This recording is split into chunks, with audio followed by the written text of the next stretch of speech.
টিউটোরিয়ালের ক্লাস 11 অর্থাৎ ক্লাস 11-এর যে সেমিস্টার সিস্টেম পরীক্ষা হয়ে গেছে, তাই তোমাদের সমস্ত কিন্তু এমসিকিউ হতে চলেছে। তাই তোমাদের সেই এমসিকিউগুলোর মধ্য থেকে বায়োলজি সাবজেক্টের একটি গুরুত্বপূর্ণ চ্যাপ্টার রয়েছে যার নাম বায়োমলিকিউলস বা জৈব অণু। এই জৈব অণু থেকে তোমরা কোন কোন প্রশ্নগুলো ভালো করে করবে সেগুলি দেখে নাও। এখানে প্রত্যেকটি রয়েছে তোমাদের এমসিকিউ, তাই প্রত্যেকটি এমসিকিউ এবং তাদের উত্তর জানতে অবশ্যই ভিডিওটি লাস্ট পর্যন্ত দেখবে। তো প্রথম যে প্রশ্নটি রয়েছে, কার্বোহাইড্রেটের মধ্যে অক্সিজেন, হাইড্রোজেন এবং কার্বন এর অনুপাত কত? 1:2:1, 2:4:1, 1:2:1, কোনোটিই নয়। এখানে সঠিক উত্তর হবে তোমাদের অপশান এ। তারপর 2-এর দাগের প্রশ্নটি রয়েছে, প্রাণীজ কার্বোহাইড্রেটের একটি উদাহরণ দাও। আলু, পাঁঠার যকৃৎ, চাল, ওপরের সবগুলি। এখানে সঠিক উত্তর হবে তোমাদের পাঁঠার যকৃৎ। তারপর এটা কিন্তু এরপর 4-এর দাগে তোমাদের যে প্রশ্নটি রয়েছে, শক্তি উৎপাদনকারী প্রধান খাদ্য উপাদানটি হলো কার্বোহাইড্রেট, প্রোটিন, ফ্যাট, ভিটামিন। সঠিক উত্তর হলো কার্বোহাইড্রেট। এরপর 5-এর দাগের প্রশ্নটি দেখে নাও, কোষ্ঠকাঠিন্য দূর করতে কোন ধরনের খাদ্য উপাদান প্রয়োজন? এখানে খাদ্য উপাদানটা লিখে নিতে হবে। অপশান এতে রয়েছে গ্লুকোজ, অপশান বিতে সেলুলোজ, অপশান সিতে অ্যাসিটোন, অপশান ডিতে দুগ্ধ শর্করা। এখানে সঠিক উত্তর হবে তোমাদের সেলুলোজ। এরপর 6-এর দাগের, একজন প্রাপ্তবয়স্ক মানুষের কার্বোহাইড্রেটের স্বাভাবিক পরিমাণ কত? অপশান এতে রয়েছে 60 থেকে 70%, অপশান বিতে রয়েছে 50 থেকে 48%, অপশান সিতে রয়েছে 37 থেকে 79%, অপশান ডিতে রয়েছে 46 থেকে 38%। এখানে সঠিক উত্তর হবে তোমাদের অপশান এ, অর্থাৎ 60 থেকে 70%। এরপর 7-এর দাগের যে প্রশ্নটি রয়েছে সেটি দেখে নাও। 7-এর দাগে রয়েছে, সরল কার্বোহাইড্রেটের বা মনোস্যাকারাইডের একটি উদাহরণ দাও। ল্যাকটোজ, মল্টোজ, ইক্ষু শর্করা ও গ্যালাক্টোজ।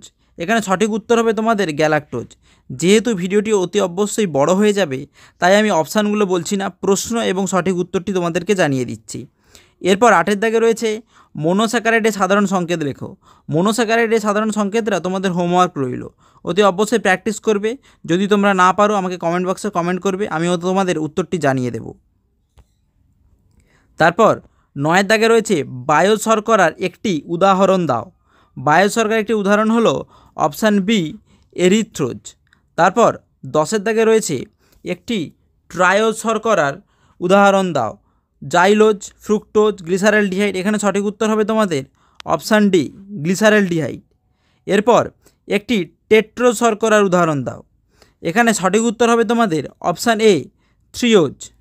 তারপর 12-এর দাগের প্রশ্নটি দেখে নাও।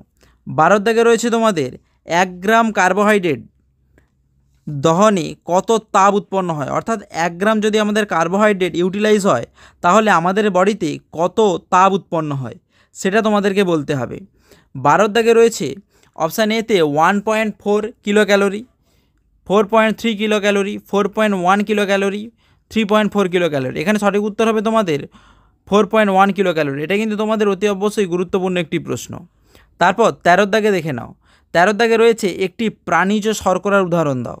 ডেক্সট্রিন, মাছ, মাংস ও গ্লাইকোজেন। এখানে সঠিক উত্তর হবে গ্লাইকোজেন। যে একক শর্করা, তারপর 14-এর দাগে, যে একক শর্করাতে 5টি কার্বন পরমাণু থাকে তাকে কি বলে? Pentose, heptose, tetrose, hexose. এখানে তোমাদের সঠিক উত্তর হবে অপশান এ, অর্থাৎ 5টা কার্বন পরমাণু থাকে বলেছে, 5টা কার্বন পরমাণু মানেই কী হবে? পেন্টোজ। তারপর 15-এর দাগে বলেছে, মানুষের প্রতি 100 ml রক্তে গ্লুকোজের স্বাভাবিক পরিমাণ কত? এখানে সঠিক উত্তর হবে অপশান বি, অর্থাৎ 80 থেকে 120। এগুলো তোমরা ভালো করে প্র্যাকটিস করবে, খাতাতে তুলে প্র্যাকটিস করবে। তারপর 16-এর দাগে কী প্রশ্নটি রয়েছে সেটি দেখে নিই। 16-এর দাগে রয়েছে, 6টি কার্বন ও একটি বিজারণধর্মী কীটনমূলক যুক্ত কার্বোহাইড্রেটকে বলা হয় অ্যালডোহেক্সোজ, কিটোহেক্সোজ, অ্যালডোকিটোজ এবং কিটোঅ্যালডোজ। এখানে তোমাদের সঠিক উত্তর হবে কিটোহেক্সোজ। তারপর 17-এর দাগে কী প্রশ্নটি রয়েছে, বলেছে উৎস অনুসারে খাদ্য কয় প্রকার ও কী কী? উৎস অনুসারে খাদ্য প্রধানত তোমাদের 2 প্রকার, একটা হচ্ছে প্রাণীজ, একটা হচ্ছে উদ্ভিজ্জ। এরপর 18-এর দাগে রয়েছে, প্রোটিনে কোন মৌলিক উপাদানটি সর্বাধিক পরিমাণে থাকে? প্রোটিনে মনে রাখবে সর্বাধিক পরিমাণে থাকে কিন্তু কার্বন। এরপর 19-এর দাগেরটা কি বলেছে, প্রোটিন অণুর বিল্ডিং ব্লক বলা হয়। প্রোটিন অণুর বিল্ডিং ব্লক বলা হয় কোন অণুকে? এখানে তোমাদের সঠিক উত্তর হবে শুধুমাত্র কিন্তু অপশান বি, কারণ অ্যামাইনো অ্যাসিড জুড়ে জুড়েই প্রোটিন তৈরি হয়, তাই অ্যামাইনো অ্যাসিড হলো সঠিক উত্তর। এরপর 20-এর দাগে বলেছে অ্যামাইনো অ্যাসিডের অ্যামাইনো মূলকটি অম্লধর্মী, ক্ষারধর্মী, প্রোটিনধর্মী, ওপরের সবগুলি। এখানে তোমাদের সঠিক উত্তর হবে প্রোটিনধর্মী। 21-এর দাগে বলেছে কোন প্রোটিন উদ্ভিদ ও প্রাণীজ উভয় প্রকার উৎস থেকে পাওয়া যায়? এখানে মনে রাখবে সঠিক উত্তর হলো অ্যালবুমিন। তারপর 22-এর দাগে রয়েছে অপরিহার্য অ্যামাইনো অ্যাসিডের সংখ্যা কতগুলি? অপরিহার্য অ্যামাইনো অ্যাসিডের সংখ্যা হলো 9টি। এটাও কিন্তু তোমাদের একটি গুরুত্বপূর্ণ প্রশ্ন। তারপর 23-এর দাগে রয়েছে অনপরিহার্য অ্যামাইনো অ্যাসিডের একটি উদাহরণ দাও। অনপরিহার্য অ্যামাইনো অ্যাসিডের একটি উদাহরণ হলো গ্লাইসিন। এছাড়াও অন্যান্য রয়েছে, এখানে এই অপশানগুলোর মধ্যে রয়েছে অপশান এ গ্লাইসিন। তারপর 24-এর দাগ, 23-এর দাগ আমাদের হয়ে গেল। ডিমের কুসুম যে প্রোটিনের উৎস, ডিমের কুসুম বলেছে কিন্তু, ডিমের কুসুম যে প্রোটিনের উৎস তার নাম লেখো। তার নাম হলো ওভোগ্লোবিউলিন, অর্থাৎ অপশান বি হবে সঠিক উত্তর। তারপর 25-এর দাগে চুল, নখ, শিং প্রভৃতিতে কোন প্রোটিন থাকে? এখানে সঠিক উত্তর হবে স্ক্লেরোপ্রোটিন। এখানে কিন্তু ল হবে, এই বানানটা তোমাদের ভুল দেওয়া রয়েছে, ঠিক করে নেবে। তারপর 26-এর দাগে হিমোগ্লোবিন সংশ্লেষণে আবশ্যক অ্যামাইনো অ্যাসিড হলো লাইসিন, মিথিওনিন, আর্জিনিন ও গ্লাইসিন। এখানে তোমাদের সঠিক উত্তর হবে গ্লাইসিন। তারপর 1 গ্রাম প্রোটিন থেকে শক্তি পাওয়া যায় কত? 1.4 কিলো ক্যালোরি, 4.1 কিলো ক্যালোরি। এখানে কিন্তু তোমাদের সঠিক উত্তর হবে অপশান বি, 4.1 কিলো ক্যালোরি। তারপর 28-এর দাগে প্রোটিন ভেঙে উৎপাদিত নাইট্রোজেন ঘটিত বর্জ্য পদার্থগুলি হলো কি কি হবে? এখানে প্রোটিন যদি ভাঙে তোমাদের, তবে কিন্তু ইউরিয়া উৎপন্ন হয়, ইউরিক অ্যাসিডও উৎপন্ন হয়। তাহলে এখানে অপশান হবে, সঠিক উত্তর হবে এ ও বি। তারপর 29-এর দাগে রয়েছে পিইএম, এর পুরো নাম কি? পিইএম এর পুরো নাম হলো প্রোটিন এনার্জি ম্যাল নিউট্রিশন, অর্থাৎ প্রোটিনের অপুষ্টি। তারপর 30-এর দাগে হলো শোথ বা ইডিমা। এটি কি? এই শোথ বা ইডিমা হলে তোমাদের কি কি সমস্যা হয়? প্রথম বলেছে হাত পা পাকস্থলী ফুলে যায়, শরীরে যন্ত্রণা হয়, অস্থিসন্ধির সচলতা হ্রাস পায়। এই সবগুলি হলো তোমাদের শোথের লক্ষণ, তাই অতি অবশ্যই অপশান ডি হবে সঠিক উত্তর। তারপর ধনাত্মক ও ঋণাত্মক চার্জ একত্রে উপস্থিত থাকে বলে অ্যামাইনো অ্যাসিডকে ড্যাশ আয়ন বলে। এটা কিন্তু খুব গুরুত্বপূর্ণ একটি প্রশ্ন। এখানে সঠিক উত্তর হবে জুইটার আয়ন। তারপর 32-এর দাগে বলেছে ফ্যাটের প্রধান মৌলিক উপাদানগুলি কি কি? Carbon, hydrogen, oxygen.